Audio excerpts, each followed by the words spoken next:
की तीसरी गूंथी बलिदान। गरुड़ ने पांडवों और द्रौपदी को प्रेम और क्षमा की दो गूंथियों से गुजरने के बाद अब भेजा बलिदान क्षेत्र में, जहां उन्हें त्याग और आत्माहुति का वास्तविक अर्थ समझना था। गरुड़ की वाणी गूंजती है, बलिदान वह नहीं जो दूसरों के लिए किया जाए, बलिदान वह है जो तुम्हारी संपूर्ण पहचान को मिटा दे ताकि जगत का संतुलन बचे। स्थान एक विशाल अग्निद्वार, जिसमें प्रवेश करते ही आत्मा के सारे सीरे आवरण जलने लगते हैं। पांडव और द्रौपदी कांप रहे हैं। युधिष्ठिर आगे बढ़ते हैं, उनकी त्वचा झुलसने लगती है। भाई तू मर जाएगा। युधिष्ठिर, बलिदान मृत्यु नहीं, स्वीकृति है। अगर हमें यह गूंथी पार करनी है तो अपने अश्व को पीछे छोड़ना होगा। धीरे धीरे सब प्रवेश करते हैं। युधिष्ठिर को एक दृश्य दिखता है। वह राजा बना बैठा है, चारों ओर वैभव है। तभी गरुड़ की आवाज आती है, तू धर्मराज, पर क्या तूने धर्म को अपने सिंहासन से बड़ा माना? दृश्य बदलता है। उसके सामने एक वृद्ध भिखारी और एक विशाल यज्ञशाला है। देववाणी कहती है, भिखारी को भोजन दो या यज्ञ पूर्ण करो। युधिष्ठिर धर्मशास्त्रों में उलझ जाता है। तभी भिखारी कहता है, राजन, मुझे अन्न नहीं, तेरा धर्म चाहिए ताकि तू इंसान बन सके, देवता नहीं। युधिष्ठिर कांपता है। वह अपना राज सिंहासन छोड़ देता है और भिखारी के पैरों में बैठ जाता है। गरुड़ प्रकट होते हैं। यह बलिदान था, धर्म का अभिमान त्याग कर दया का धर्म चुनना। भीम का बलिदान, शक्ति का त्याग। भीम को एक युद्ध भूमि दिखाई जाती है, जहां दुर्योधन, दुशासन, बकासुर, हिडिंब, जरासंध, सब दुश्मन उसके सामने खड़े हैं। वह गदा उठाता है, मारने को दौड़ता है। तभी गरुड़ की गूंज, बलिदान शक्ति का नहीं, शक्ति के अभिमान का होता है। क्या तू अपनी गदा छोड़ सकता है? भीम कांप उठता है।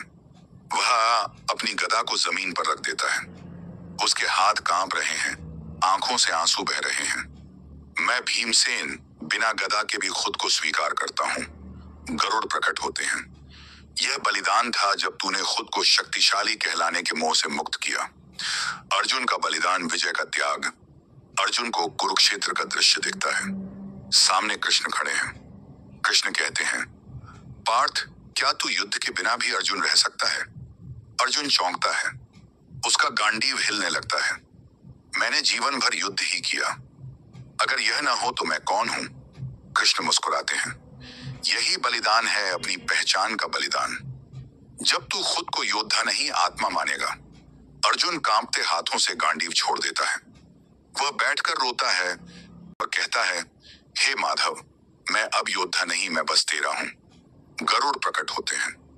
यह बलिदान था विजय के अभिमान का। अब तू सच्चा विजेता है।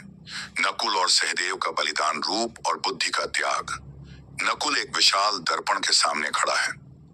उसका सुंदर चेहरा चमक रहा है। तभी दर्पण बोल उठता है, तू नकुल नहीं, तेरा रूप है। अगर यह न रहे तो क्या बचेगा? नकुल कांप उठता है। वह अपनी तलवार से अपना प्रतिबिंब तोड़ देता है। दर्पण टूटते ही उसमें से एक दिव्य फूल निकलता है। गरुड़ कहते हैं, यह बलिदान था रूप के मोह का, अब तू दिव्य बन गया। सहदेव को गणित, भविष्य, ज्ञान दिखाया जाता है।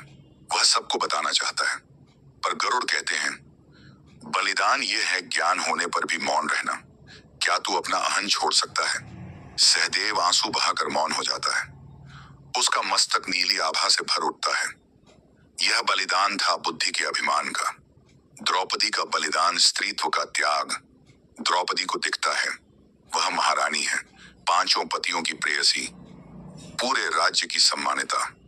तभी गरुड़ पूछते हैं, क्या तू यह सब त्याग सकती है और सिर्फ आत्मा बन सकती है, नारी नहीं? द्रौपदी कांपती है। वह अपने गहने, केश, लाल साड़ी सब उतार देती है। वह नग्न आत्मा के रूप में खड़ी है, उज्ज्वल, भस्म वर्ण, शांत। गरुड़ उसके मस्तक पर नीली ज्योति का सिंदूर लगाते हैं। यह बलिदान था स्त्रीत्व के अभिमान का। अब तू सिर्फ द्रौपदी नहीं, जगत जननी है। गरुड़ कहते हैं, बलिदान मृत्यु नहीं है, यह अपने मैं को छोड़कर सब कुछ बन जाना है। बलिदान क्षेत्र में सब कुछ शांत है।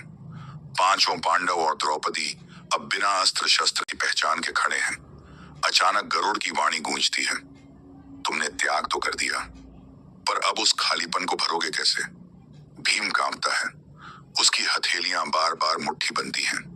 वह कहता है, गरुड़देव, बिना शक्ति के मैं अधूरा हूं, यह कमजोरी मुझे खा जाएगी। गरुड़ उत्तर देते हैं, कमजोरी से डरो मत भीम, बलिदान के बाद जो रिक्तता आती है वही सृजन का आधार बनती है। भीम चुप हो जाता है, उसकी आंखें भर आती हैं और पहली बार वह अपने भीतर की मासूमता को महसूस करता है। अर्जुन का आत्मद्वंद्व। अर्जुन अब भी कांप रहा है। उसके मन में कृष्ण का प्रश्न गूंजता है, यदि गांडीव न रहे तो तू कौन है? वह अपनी मुट्ठियां बंद करता है, जैसे अदृश्य धनुष को थामना चाहता हो। तभी सामने कृष्ण का दिव्य स्वरूप प्रकट होता है। कृष्ण मुस्कुराते हुए कहते हैं, पार्थ, तू युद्ध से परिभाषित नहीं होता, युद्ध तेरे भीतर है, अपने क्रोध, अपने अभिमान से। अर्जुन फूट फूट कर रोता है। वह कहता है, माधव, मुझे मेरे युद्ध से मुक्त कर, मैं बस तेरा रहना चाहता हूं। कृष्ण उसके सिर पर हाथ रखते हैं। अर्जुन को प्रतीत होता है जैसे उसके भीतर से सारा अंधकार निकलकर एक शांत प्रकाश में बदल गया। द्रौपदी की अंतरयात्रा। द्रौपदी के सामने उसकी पूरी जीवन यात्रा चलचित्र की तरह दिखती है। स्वयंवर, 5 पतियों की पत्नी बनना, जुए में हारना, दुशासन द्वारा बाल खींचना, भीम, अर्जुन, युधिष्ठिर के लिए अपने प्रेम को बांटना। वह चुपचाप बैठ जाती है। गरुड़ की वाणी आती है, बलिदान स्त्रीत्व का नहीं, स्त्रीत्व के अभिमान का कर। स्त्री होना ही बलिदान है, क्योंकि वह हर दिन स्वयं को त्यागती है। द्रौपदी के आंसू थम जाते हैं। वह एक कमल को उठाकर कहती है, अब मैं सिर्फ द्रौपदी नहीं, मैं वह शक्ति हूं जिसमें प्रेम, क्रोध, करुणा और क्षमा सब समाये हैं। उसका शरीर सुनहरी आभा से चमक उठता है। नकुल और सहदेव का मौन। नकुल, जिसने रूप का बलिदान किया था, अब अपनी सुंदरता के बिना स्वयं को निहारता है। उसे अनुभव होता है कि उसका सत्य सौंदर्य उसके विनम्र स्वभाव में है। सहदेव, जिसने बुद्धि का बलिदान किया, अब जान जाता है कि ज्ञान वह है जो मौन रहे, जो बोले वह केवल सूचना है। दोनों भाई गरुड़ के चरणों में झुकते हैं। गरुड़ कहते हैं, तुम दोनों उस वृक्ष के समान हो जिसकी छाया और फल दोनों दूसरों के लिए होते हैं। गरुड़ सबको देखते हैं। उनके पंखों से दिव्य प्रकाश निकलता है। गरुड़ अंत में एक दिव्य घंटा बजाते हैं। पूरा बलिदान क्षेत्र ओमकार से गूंज उठता है। सबकी आत्मा में शांति का अनुभव होता है, मानो वे मृत्यु के पार अमरत्व का स्पर्श कर रहे हों। सभी थके और मौन खड़े हैं। गरुड़ विशाल महापुत्र रूप में प्रकट होते हैं। उनके पंखों से आग की लपटें उठ रही हैं। उनकी वाणी गूंजती है, बलिदान का अंतिम चरण वह है जहां आत्मा अपने मैं को भी छोड़ दे। अब तुम सब अग्निकुंड में प्रवेश करो। पांडव और द्रौपदी कांप उठते हैं। भीम आगे आता है। गरुड़देव, हमने सब कुछ छोड़ दिया, अब और क्या शेष है? गरुड़ कहते हैं, तुमने अपने बाहर का सब त्यागा, अब भीतर के मैं का बलिदान बाकी है। युधिष्ठिर का आत्मविलय। युधिष्ठिर अग्निकुंड में कदम रखता है। वह अपने भीतर देखता है। राज सिंहासन, धर्म, तप, अहंकार सब जलने लगते हैं। तभी उसे अपने बचपन की एक स्मृति दिखती है। पिता पांडु का वियोग। मैंने पिता को क्षमा किया, पर कभी खुद को माफ नहीं किया कि मैं उनका स्थान न ले सका। उसका सिर झुकता है, उसकी आत्मा चीखती है। अंत में वह कहता है, मैं न धर्मराज हूं न राजा, मैं सिर्फ एक अतस्तिक आत्मा हूं। अग्नि शांत हो जाती है। गरुड़ कहते हैं, तू मुक्त हुआ युधिष्ठिर, यह अंतिम बलिदान था अपने स्व का विसर्जन। भीम का आत्मविलय। भीम भी अग्निकुंड में उतरता है। उसे हिडिंबा और घटोत्कच दिखते हैं। उनकी आंखों में आंसू हैं। घटोत्कच, पिता, युद्ध में तुमने मुझे त्याग दिया, क्या मैं सिर्फ तुम्हारा रक्षक था? भीम की सांसें तेज हो जाती हैं। उसके मजबूत हाथ कांपते हैं। वह फूट कर रोता है, मैंने तुझे पुत्र नहीं योद्धा समझा, मुझे क्षमा कर पुत्र। अग्नि शांत हो जाती है। गरुड़ कहते हैं, यह बलिदान था शक्ति के अहंकार का और प्रेम की अस्वीकार्यता का। अर्जुन का आत्मविलय। अर्जुन अग्निकुंड में उतरता है। सामने अभिमन्यु खड़ा है। अभिमन्यु, पिता, मुझे चक्रव्यूह में मरने क्यों दिया? क्या तुम्हारा कुछ युद्ध मुझसे बड़ा था? अर्जुन चीख उठता है। वह अभिमन्यु के चरणों में गिर जाता है। मुझे माफ कर पुत्र, मैं तुम्हें युद्ध सिखा पाया पर जीवन जीना नहीं सिखा पाया। अभिमन्यु मुस्कुराता है। वह अदृश्य हो जाता है। अर्जुन के भीतर से गांडीव का भार निकल जाता है। वह शांत हो जाता है। गरुड़, यह बलिदान था विजय के अभिमान का और अपूर्ण पिता होने की स्वीकृति का। नकुल, सहदेव और द्रौपदी का आत्मविलय। नकुल को माद्री दिखती है। वह त्वरित रोते हुए कहता है, माँ मुझे माफ कर, मैं तुझे कभी याद नहीं कर पाया। मुझे हमेशा अपना रूप ही प्यारा लगा।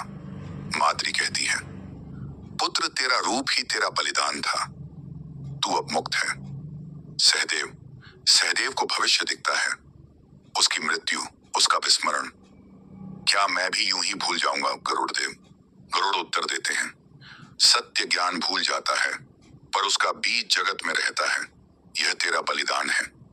द्रौपदी अग्निकुंड में प्रवेश करती है। उसे अपने पांचों पति दिखते हैं। वह फूट फूट कर रोती है। मैंने कभी खुद को नहीं जिया, सिर्फ पत्नी, महारानी और बहू बनकर रही। तभी कृष्ण का स्वर आता है, कृष्णा, जब तक तू खुद को नहीं अपनाएगी तेरा बलिदान पूर्ण नहीं होगा। द्रौपदी अपनी पहचान का हर बंधन छोड़ देती है। वह जलती नहीं बल्कि स्वर्णिम आभा में बदल जाती है। गरुड़, यह अंतिम बलिदान था, स्वयं को स्वयं में ही समर्पित कर देना। गरुड़ सबको आशीर्वाद देते हैं। उनके पंखों से नीला, सुनहरा और केसरिया प्रकाश फैलता है। तीसरी गूंथी पूर्ण हुई। अगली गूंथी सत्य होगी, जहां तुम देखोगे कि तुम्हारा मैं और जगत का मैं एक ही है। अंत में गरुड़ के चारों ओर कमल पुष्प गिरने लगते हैं। सबकी आत्मा में अनंत शांति का अनुभव होता है, मानो सारा ब्रह्मांड उनके भीतर समाया हो।